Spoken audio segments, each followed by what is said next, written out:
नमस्कार। मैं आपका स्वागत करती हूँ मेरे YouTube चैनल पे।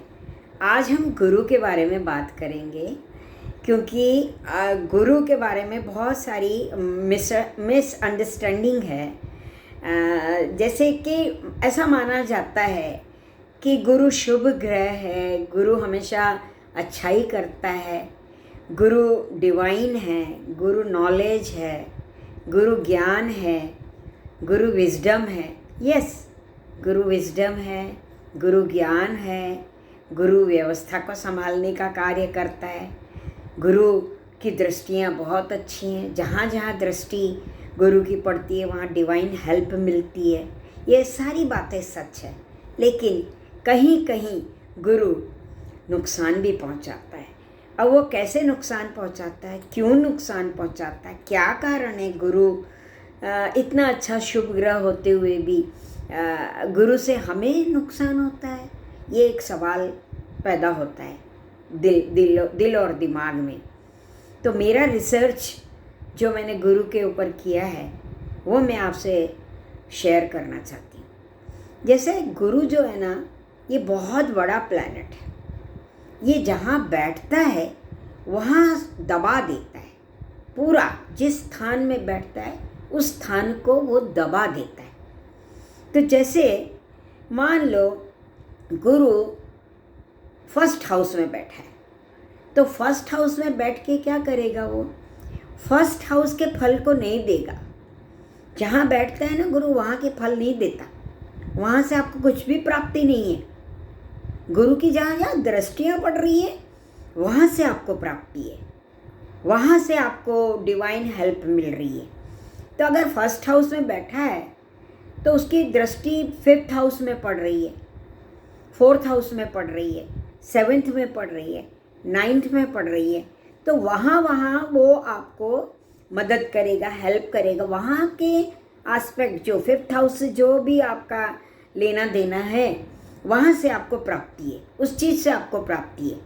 अगर सेवेंथ हाउस को देख रहा है तो वहाँ से आपको प्राप्ति है, वहाँ से आपको मिल रहा है।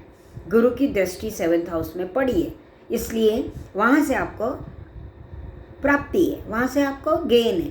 लेकिन जहाँ बैठा है वहाँ तो वो आपको कुछ भी नहीं दे रहा। तो फर्स्ट हाउस में बैठ के क्या करता है गुरु? एक तो गुरु ईगो दे देता है, क्योंकि गुरु ज्ञान है ना, विजडम है ना, तो लोगों में एक गुरूर आ जाता है, एक अभिमान आ जाता है, घमंड आ जाता है, ईगो आ जाता है कि मेरे जैसा कोई नहीं। तो वो एक महानता आ जाती है, यानी मेरे से महान कोई नहीं, मैं ही सबसे होशियार, मैं ही सबसे बेस्ट, मैं ही सबसे सुंदर, मैं ही सबसे ग्रेट। तो ये ग्रेटनेस, ये ईगो जो आता है गुरु देता है। और दूसरा कि गुरु है ना, जहाँ बैठा है उसने तो उस स्थान को दबा दिया, यानी उस स्थान से आपको कुछ भी प्राप्ति नहीं है। तो फर्स्ट हाउस से आपको क्या क्या मिलना है? आप फर्स्ट हाउस है ना, आप खुद हो, आप योर सेल्फ। तो आपको अपने दुश्मन बन जाते हो आप। You became the enemy of your self. आप खुद के दुश्मन बन गए हो। आप अपने प्रोग्रेस को ध्यान ही नहीं दे रहे हो, आप अपना स्वार्थ देख ही नहीं रहे हो। आपकी भलाई किस में है? आपको क्या करने से आपको अपने आप को फ़ायदा पहुँचेगा, ये इसमें आपका ध्यान ही नहीं जा रहा है। तो इससे क्या हो रहा है कि आप अपना ही नुकसान कर रहे हो, आप अपना भला नहीं देख पा रहे हो। खुद की भलाई किस में है?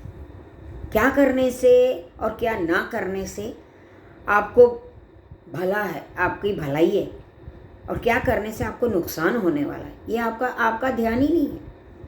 तो ये यहाँ पे गुरु एक और तरह का नुकसान भी पहुँचाता है कि फर्स्ट हाउस में बैठे गुरु के जिनके होते हैं वो है ना, उनका मैनिपुलेशन बहुत होता है, उनका इमोशनल मैनिपुलेशन बहुत होता है, ब्लैकमेलिंग बहुत होता है उनको है ना, ऐसा फंसाया जाता है, ऐसा ट्रैप किया जाता है कि तेरे बिना हमारा कोई नहीं है, तू ही हमारा तारणहार है, तू ही हमारा करता धरता है, तू छोड़ के मत जाना, तू हमें नहीं छोड़ना।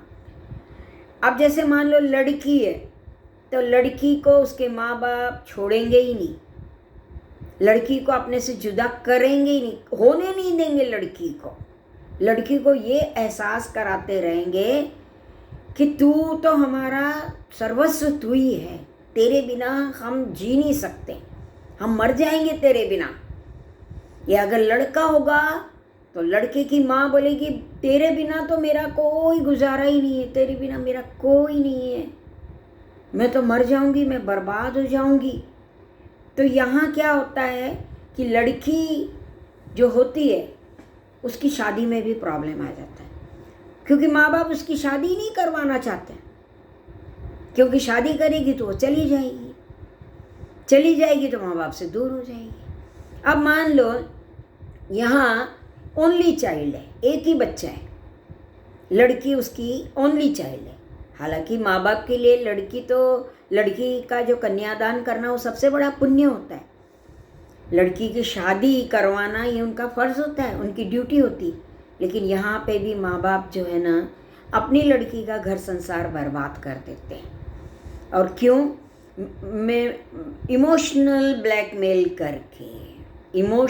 ब्लैकमेल करके उसको अपने ससुराल में टिकने नहीं देते।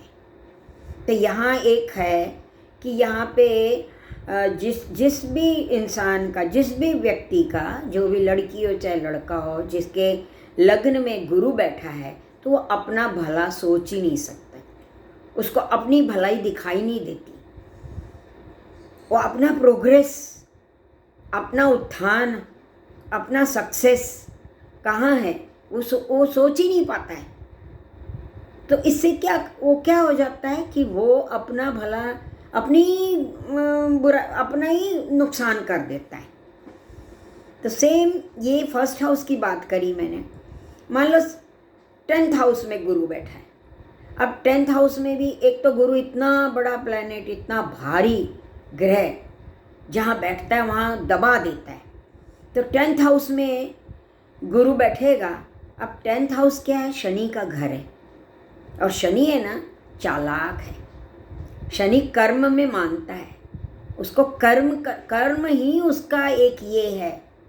और गुरु वाला व्यक्ति कर्म में नहीं मानता, ज्ञान में मानता है, नॉलेज में मानता है, इंटेलेक्ट में मानता है, विजडम।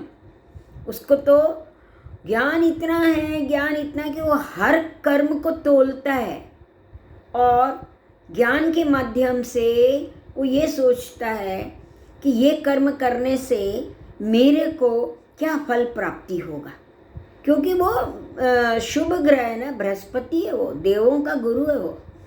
तो उसे ना अपने कर्म के ऊपर ध्यान जाता है, और अपने कर्म के को ये करता है, चेक करता है कि ये मैं कर्म जो कर रहा हूँ ये सही है कि गलत है, इस कर्म करने से मुझे क्या फल प्राप्ति होगी। तो वो है ना भगवान बन जाता है वहाँ पे। और हर कर्म करने से पहले सोचता है कि इसका क्या फल मिलेगा मुझे। तो यहाँ क्या हो जाता है, 10th हाउस तो है ना कर्म है, प्रोफेशन है, आपका बिजनेस है। और अगर यहाँ बिजनेस में या कर्म करते वक्त आप ये सोचोगे कि ये कर्म करने से मुझे क्या फल मिलेगा, तो आप कर्म कर ही नहीं पाओगे, आप कर्म से मुकर जाओगे। और कर्म होता है, कर्म अच्छा या बुरा नहीं होता है। भगवत गीता में भी श्री कृष्ण जी ने कहा है कि तू कर्म कर, तेरे को कर्म के ऊपर अधिकार है, तेरे को कर्म पे अधिकार है, कर्म के फल पे तेरा अधिकार नहीं है। तेरा काम है सिर्फ कर्म करना, बाकी सब छोड़ दे। वहाँ तेरे को ये नहीं सोचना है कि मैं गलत कर रहा हूँ, सही कर रहा हूँ।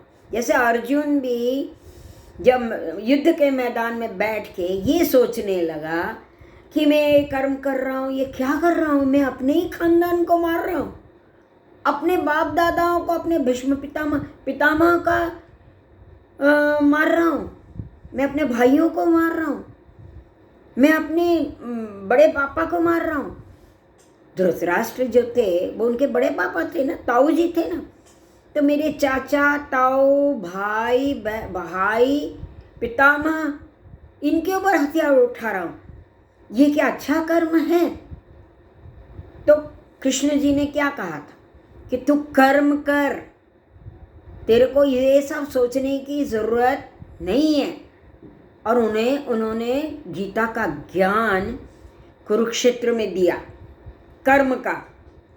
और गीता में यही लिखा है कि कर्म कर, कर्म के फल के बारे में तेरे को सोचने का अधिकार नहीं है। ये तेरा काम नहीं है कि तूने सही किया गलत किया, वो ईश्वर का काम है। तो 10th हाउस में बैठ के गुरु ईश्वर बनने जाता है, भगवान की तरह सोचने लग जाता, भगवान की तरह डिसीजन लेता है। भगवान नहीं है, तुम यहाँ कर्म करने के लिए आए हो, तुम्हें कर्म करना है। तो ये 10th हाउस का गुरु आपको सक्सेस नहीं देता, ना बिजनेस में ना नौकरी में, पेशे में। और यहाँ क्या होता है, ये नेकी करता रहता है। अब नेकी करते रहोगे तो आप अपना तो नुकसान करोगे ना। आप दया, धर्म, नेकी माने काम करोगे, कार्य करोगे, लेकिन भुगतान नहीं लोगे, फ्री में काम करोगे। जैसे कई ज्योतिष आचार्यों को भी मैंने सुना हुआ है कि हम हॉरोस्कोप देखते हैं, ज्योतिष करते हैं, लेकिन हम 1 रुपया नहीं लेते। तो ये आप क्या कर रहे हो? आप नेकी कर रहे हो। और नहीं, ये यहाँ अगर देखो, जो होशियार ज्योतिषाचार्य होते हैं, जो अच्छे एस्ट्रोलॉजर होते हैं, वो अपने दाम लेते हैं, अच्छा अपनी वैल्यू, अपना वर्थ पहचानते हैं कि मेरे क्या वैल्यू है, और वो पैसा चार्ज करते हैं। बिजनेस जो एस्ट्रोलॉजर ज्योतिष को बिजनेस बनाया हुआ है, वो अपने कर्म का भुगतान लेता है। 10th हाउस का वो कर्म कर रहा है, जो भी कार्य कर रहा है, ज्योतिष एस्ट्रोलॉजी कर रहा है ना, तो ही इज चार्जिंग, वो चार्ज ले रहा है, वहाँ वो सेवा नहीं कर रहा है। तो मेरे कहने का, मैं ये रिसर्च मैंने गुरु के ऊपर किया हुआ है, मैंने यही पाया है, यही देखा है, मेरे अनुभव में भी है। मैंने अपने ही परिवार में ऐसे लोग देखे हैं कि जिनके गुरु लग्न में बैठा है और जिनकी कन्या कुंवारी रह गई है, या तो घर पे बैठी हुई है अपना संसार छोड़ के, या तो अपने माता पिता की सेवा कर रही है, ससुराल गई ही नहीं वो। तो ये गुरु का मैंने ये देखा हुआ है। तो मैं एक और बात, गज केसरी योग बोलते हैं, शुभ योग है, बहुत अच्छा राजयोग है, लेकिन ये कलयुग है। कलयुग का राजा तो राहु है। कलयुग में पैसा जितना राहु दे सकता है ना, और कोई ग्रह नहीं दे सकता। तो और शुक्राचार्य असुरों के गुरु हैं। उन्होंने राक्षसों की तरफदारी की है, उनके गुरु हैं, वो असुरों के गुरु हैं। तो जो शुक्र दे सकता है या जो राहु दे सकता है, वो गुरु नहीं दे सकता। मैं ऐसा नहीं, मेरे कहने का मतलब ये नहीं है कि ज्ञान की कोई वैल्यू नहीं है। ज्ञान, विजडम बहुत ज़रूरी है। विजडम बोलते हैं ना, वाइज मैन, विजडम भी बहुत ज़रूरी है। विजडम होना चाहिए, विवेक होना चाहिए, लेकिन अपने कर्म करना पड़ेगा। आपने देखा होगा, जितने भी गुरु प्रधान व्यक्ति हैं, यानी गुरु के रिसर्च में मैंने ये भी पाया है कि जितना बलवान गुरु, उतने माने आप बोलते हैं ना कि ब्राह्मण हमेशा भिखारी होता है, याचक होता है। ब्राह्मण हमेशा मांग के खाता है, क्योंकि ज्ञान है। ब्राह्मण के पास ज्ञान है, तो वो ज्ञान बांट रहा है, और वो याचक यानी मांग के खा रहा है। तो यही मैं बोल रही हूँ कि ये सतयुग नहीं है, ये कलयुग है। यहाँ पे गुरु अगर अपना शनि के हिसाब से नहीं काम करेगा, यानी अपने नेकी करेगा, सिर्फ नेकी करेगा, तो वो अपना पेट नहीं पाल सकता। 10th हाउस में जो गुरु लेके बैठा है, वो अपना पेट नहीं पाल सकता, अपने परिवार को नहीं पाल सकता। तो ये गुरु का विश्लेषण है जो मैंने गुरु के बारे में इतने साल की मेरी एस्ट्रोलॉजी की प्रैक्टिस, उसके ऊपर मैंने गुरु को जितना रिसर्च किया है उसके बारे में मैं आज आपको बता रही हूँ। एक और बड़ी चमत्कारिक बात मैं आपको बताने जा रही हूँ। जिनके भी राहु की हमेशा राहु के महादशा के बाद गुरु की महादशा आती है, ऑलवेज। तो ऐसा क्यों पाया गया है कि राहु की महादशा में तो आपने बहुत पैसा कमाया, बेहिसाब पैसा कमाया, और जैसी गुरु की महादशा आई आपने पैसा गंवाना शुरू कर दिया। आपने पैसा गंवाना शुरू कर दिया। आपने जितना कमाया था वो सब खत्म हो गया। क्यों? कि राहु के टाइम पे जिस तरीके से आप पैसा कमा रहे थे, जो सोच थी आपकी, राहु के महादशा में जो सोच थी आपकी पैसे के मामले में, वो सोच अचानक बदल गई।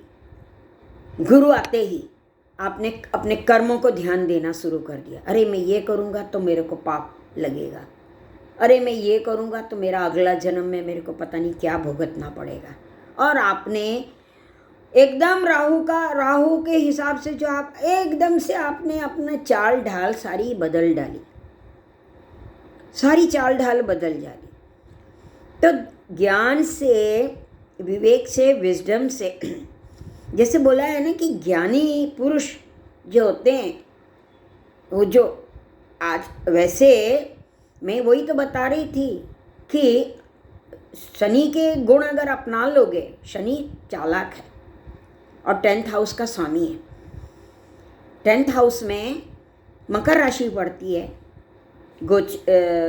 काल पुरुष की कुंडली में, और शनि वहाँ का स्वामी है। तो शनि है ना चालाक है।